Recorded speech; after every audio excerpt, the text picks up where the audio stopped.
I'm Matt Gelka in Washington, where U.S. officials have left for the Middle East to start high-profile talks that could ultimately broker peace between Ukraine and Russia. Ukraine's President Volodymyr Zelenskyy met with Saudi officials ahead of planned meetings between U.S. officials and a Ukrainian delegation in the Middle Eastern country. Secretary of State Marco Rubio, National Security Advisor Mike Waltz, and Middle East Special Envoy Steve Witkoff are set to be part of the talks with Ukrainian officials. There's been a lot of discussion between our teams and the Ukrainians and the Europeans who are relevant to this discussion as well. And I would like to describe it as progress.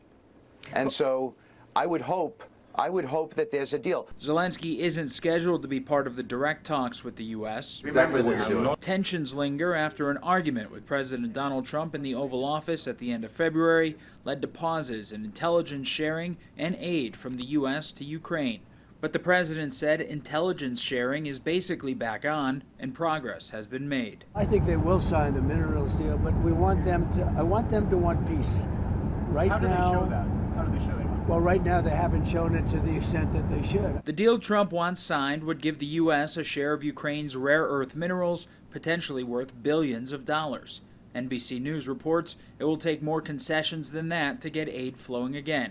Some Republicans are wary of the strategy towards Ukraine so far, fearing it's empowering an adversary in Russia. I am worried about cutting off intelligence and weapons to Ukraine as long as the fighting is going on.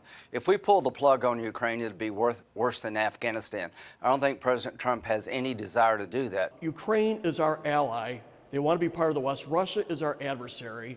And it's time that this administration gets this in their brain. Special Envoy to the Middle East Steve Witkoff also said he was hopeful that Zelenskyy would return to the U.S. to sign the minerals deal after the last meeting ended in disaster. Reporting in Washington, I'm Matt Gelka.